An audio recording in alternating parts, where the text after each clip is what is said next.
দেখুন, সুপ্রিম কোর্টের নির্দেশে প্রায় 26,000 যে প্যানেল এবং চাকরি খারিজ হয়েছে তা নিয়ে বিরোধীদের তরফ থেকে একটা অপপ্রচারমূলক কুৎসা, সেটা মানুষকে বিভ্রান্ত করার চেষ্টা করা হচ্ছে। সর্বভারতীয় তৃণমূল কংগ্রেস খুব স্পষ্টভাবে জানিয়ে দিতে চায় যে এক্ষেত্রে এই যে ঘটনাটি, যাদের চাকরি চলে গেল, যে যোগ্যরা এই হয়রানির মধ্যে পড়ল, আমরা নিশ্চিতভাবে তাদের এই হয়রানিতে সহমর্মী এবং পূর্ণভাবে সহানুভূতিশীল। মাননীয় মুখ্যমন্ত্রীর উপর আস্থা রাখুন। মাননীয় মুখ্যমন্ত্রী গতকাল সবিস্তারে বলেছেন এই বিপদে তিনি পাশে আছেন এবং এই সমস্যা থেকে, এই জটিলতা থেকে কি করে বেরোনো যায়, মাননীয় মুখ্যমন্ত্রী সমস্ত রকম আইনি পরামর্শ, বিশেষজ্ঞদের পরামর্শ নিয়ে মুখ্যমন্ত্রী চেষ্টা করছেন। আপনারা দয়া করে আস্থা রাখুন। এর মধ্যে কয়েকটি প্রসঙ্গ যেগুলি নিয়ে কুৎসা চলছে সেগুলি সম্পর্কে বলে রাখা ভালো।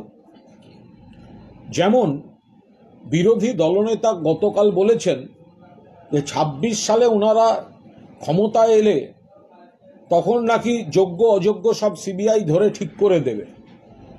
প্রশ্ন হচ্ছে, তদন্তটা সিবিআই এর হাতে আছে, তো তাহলে 26 অবধি অপেক্ষা করছেন কেন? তাহলে তো যোগ্য অযোগ্যটা এখনই তো আপনারা করে দিতে পারতেন। তাহলে আপনারা বলছেন কেন যে যোগ্য অযোগ্য আলাদা করা যাচ্ছে না?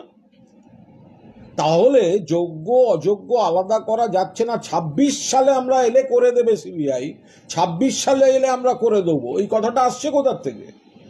তার মানে এখন এটা ইচ্ছাকৃতভাবে সিবিআই বলছে যে যোগ্য অযোগ্য আলাদা করা যাচ্ছে না। 2, যারা অযোগ্য তাদের বেতন ফেরত দিতে হবে, যারা সেটা নন তাদের বেতন ফেরত দিতে হবে না, কিন্তু চাকরি চলে যাবে। যখন প্রাথমিকভাবে এই ডিমার্কেশন লাইনটা করাই যাচ্ছে, তাহলে সকলের চাকরি চলে যেতে পারে কিভাবে? আমরা সুপ্রিম কোর্টের এই রায়ের সঙ্গে একমত নই, তৃণমূল কংগ্রেস একমত নয়। যেখানে প্রাথমিকভাবেও আলাদা করা যাচ্ছে, সেখানে কেন যোগ্যদেরও চাকরি চলে যাবে? এটা কিভাবে হতে পারে?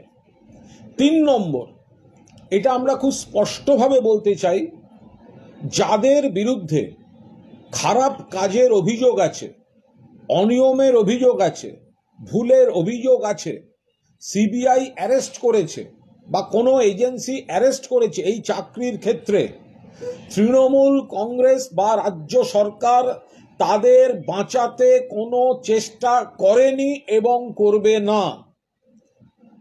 এইখানে সিপিএম বা বিজেপি যে মিথ্যাচার করছে, যে বা যারা অন্যায় করেছে বলে অ্যারেস্ট হয়েছে, সেই আইনের লড়াইটা তাদের লড়াই। তাদের একটি গ্রেফতারির বিরুদ্ধেও রাজ্য সরকার কোনো আইনি ব্যবস্থা বা আইনি পদক্ষেপ নেয়নি। সিবিআই তদন্তের ক্ষেত্রে মমতা বন্দ্যোপাধ্যায় সরকার পরিপূর্ণভাবে সহযোগিতা করেছেন। ফলে এটাকে বিকৃতভাবে সিপিএম বিজেপি যারা এটা নিয়ে বিকৃতভাবে প্রচার করছেন, তারা ঠিক করছেন না। একটা ঘটনা, কয়েকজনের বিরুদ্ধে অভিযোগ